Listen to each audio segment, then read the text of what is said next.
James Allison, Technical Director, Mercedes Formula One team. Very good to have you back at Cambridge. Graduated here in 1991. Yeah. Did you know what you wanted to do career-wise when you were here? No, I didn't really know what I wanted to do. I knew that I wanted to be an engineer, which is not that common amongst engineers of my peer group. Most of them wanted to go and work in the city because it was a pretty swift route to riches, untold.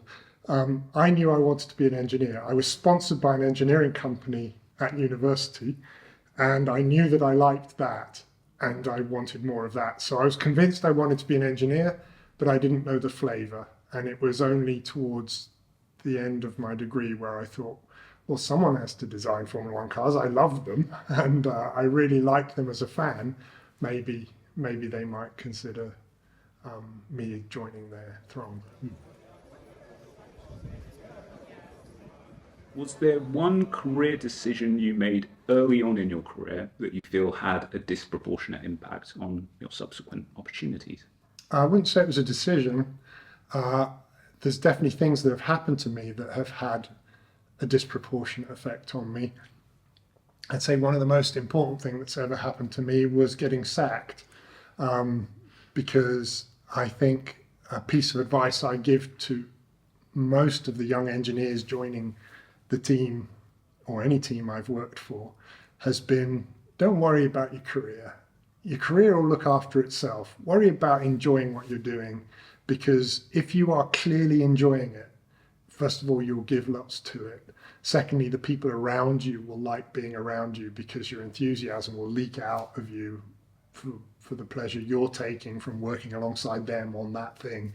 And a team isn't daft. When there's a good person enjoying and doing good work, they'll push more in that person's path, and that person just doesn't need to worry about the future. And I say that from the experience of spending the first few years of my career as a typical ambitious graduate, thinking that I did need to worry about those things, and being, I think, making decisions that I thought were wise for positioning myself for the future, and for a whole variety of reasons that were not anything to do with me, some of them to do with me, some of them to do with the team that I was in at the time and the convulsions it was going through. I found myself out of a job, and I thought, how can that have happened? Every turn I have done everything that was designed to optimize my impact and blah blah blah. How can I be out of a job? And that was a really useful thing, because it made me sort of stand back and reassess the nature of my relationship with an employer, with a team, and the balance I have between how I work and the time I spend with the family that I love. And from that point forward, I stopped really worrying about what came next, just reminded myself of the fact that I love the job I've been given in this sport, that it's brought me nothing but pleasure. So just lean into that and don't worry what comes afterwards. And I found that I was a lot happier at home, a lot happier at work. And I think that the pleasure that people saw me taking, that I was taking from my work, rubbed off in a way that meant they just kept giving me more opportunity. So I would advise getting sacked as a way of reappraising your options and changing a path to something that was far more satisfactory in my case.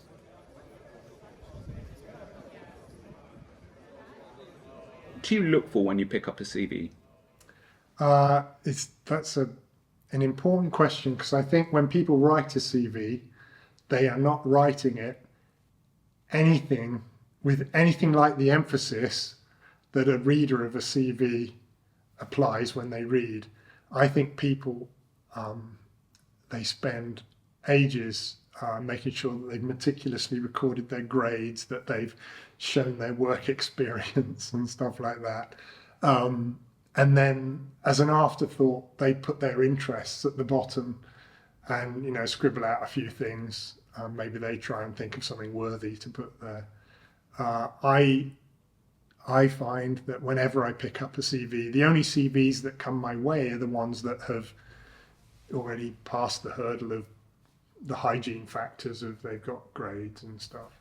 I barely look at those because I take them for granted. And I'm sort of passingly interested in their employment history, although someone who's applying as a graduate doesn't have that. And what I always do is look to see if they have shown some spark of interest in that shows they're independent minded and that they are enthusiastic for life and that they put some effort into something that isn't just the same as everyone else has done. And then I read their application letter. I read to check that it wasn't written by ChatGPT, because it stinks of GPT if it is written by ChatGPT. And I just want to see that I get some sense of the person who's written this, and that I see that they are appealing to me to show their enthusiasm for being allowed to join in what I've been lucky enough to be a part of. Mm. So those are the things I focus on. And so I would always advise people to take real care over that letter, not to sound entitled, but to say, I know that my dilemma is that I'm at the beginning of my career and therefore I don't have experience on my side. But what I do have is a desire and a commitment to put my shoulder to the wheel in this team and to earn my place amongst you. And I hope if you were to trust me with that I would repay that trust with my contribution thereafter. That's the sort of tone that we would wish to read. But it needs to feel authentic as you're reading it, and backed up as well by someone who's got an appetite and enthusiasm for life that you know is going to serve the team well when that person joins you.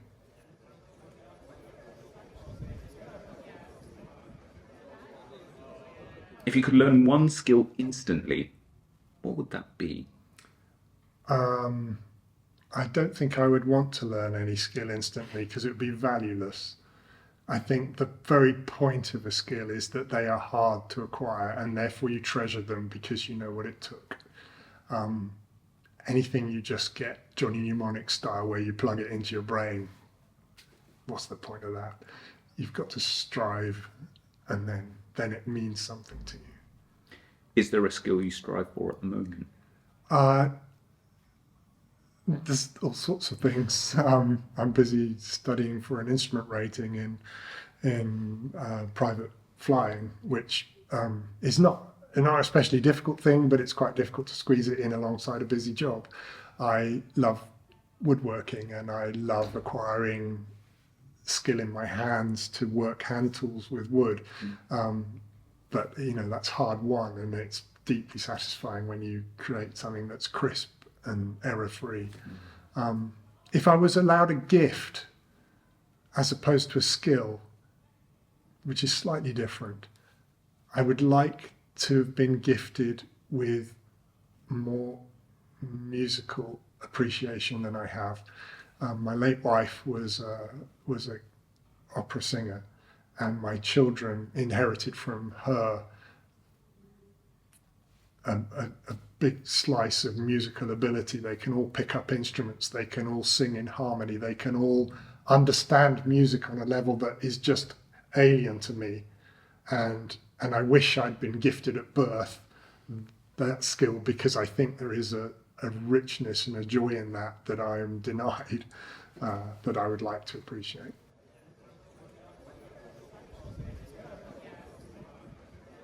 How much do technical or hard skills matter compared to softer skills like teamwork?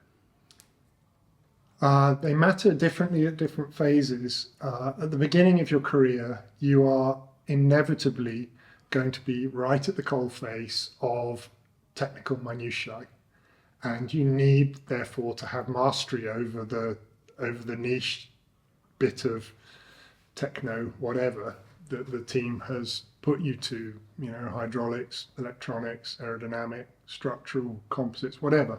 You're going to need to be master of that particular corner of the world. As you progress in your career, you will inevitably be asked, while you maintain a mastery of those technical details, you will start to be asked to look after other people who are also doing that, to guide and help other people who are coming in at the bottom layer, and you're trying to then steer smaller groups. And then a bit further on, you've got larger groups that you are trying to do that with.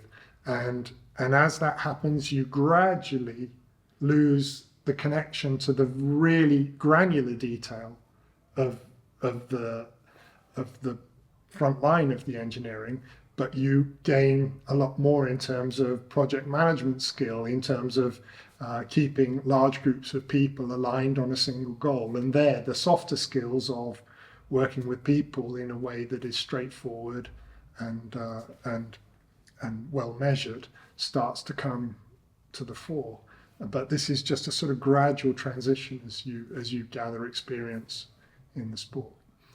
You can, of course, elect, if you wish to stay right at the coalface for the whole of your career, and you will end up being better and better rewarded for doing so. But you will never be burdened with the management duties that other people maybe chose by going a different path. So it really depends on what floats your boat. Was it a conscious decision for you to further, as you get more senior, to move away from the hard technical side? In my case, no, it wasn't conscious. Very few things I've done consciously. They just sort of randomly happened to me.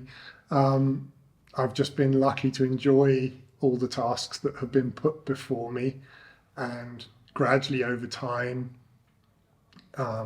what you are better at comes to the fore, and what you're weaker at sort of falls away.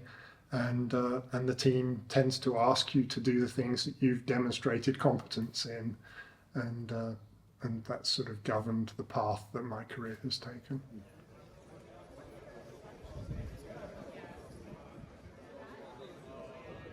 The teams are more interested in whether, they are of course interested in whether you are bright, whether you are ticking academic boxes, but they're more interested in whether you are going to be the sort of person that is going to thrive in this close-knit team working environment. And there, the skills of interacting with other people in a very collaborative project are much more important than precisely what you studied for how many years and when. And I would focus more attention on what you did outside of your academic work to demonstrate that you both liked that and you were good at it and you'd had some practice at it, and that you were therefore going to be the sort of people that were worth taking a punt on. So outside of our academic work, we're talking projects. Projects, hobbies, enthusiasms. Demonstrate by what you choose to do in your spare time, with your discretionary time, not the stuff that you've just been funneled into by the sort of life that school has pushed you down and then the academic funnel of your university has pushed you into. What have you chosen to do with your time to learn things that are different from the academic study? A very cliched example of that, but it's real, is the Formula student stuff, for example. That is an environment where you will work alongside other people for the first time, probably in your life at school and university, to do a thing that is very difficult under time pressure, where you will have to collaborate with others, where you'll find out whether you like that, where you'll see how brilliant it is when you're able to achieve collectively far more than you could achieve as a sum of individuals. Did you choose to do things like that? Did you get involved in team sport? Did you get involved in drama? Things where people come together, and at university for the first time in your life, not directed by your parents or by your teachers or by adults, but things that you did collectively together with your peers. Those are the sorts of things that I think prepare you for working in a collaborative manner in any engineering endeavour, but specifically in Formula One. Is it harder to build a championship winning team or to keep a good team together? They're both equally hard. The there's a reason why no team has just won endlessly, and that is it's very, very hard to stay hungry enough year after year after year of success compared to the people who are tasting the sting of defeat every weekend. And so staying on top is hellishly difficult, and the credit to Toto for keeping that team together for 8 years, not all the same people all the time, but keeping the core strength together and transforming gradually as people left and others joined, to keep that show running with the necessary degree of self-examination and humility through that period is remarkable. It's unprecedented and remarkable, and very, very difficult. It is also hellishly hard to get all the things that need to be right to bring that first championship to you, which is why so few teams have done it. So I would say they're as hard as each other, but hard in a different way. The first one is to just have the faith to keep plugging away, knowing that it's going to come to us if we do that, do the right things for long enough, and to hold in your mind how good that's going to feel when you get there. And the second challenge, which is keeping it on the go, is forcing yourself to care year after year when you've been so lucky to win as much as Team Mercedes did win.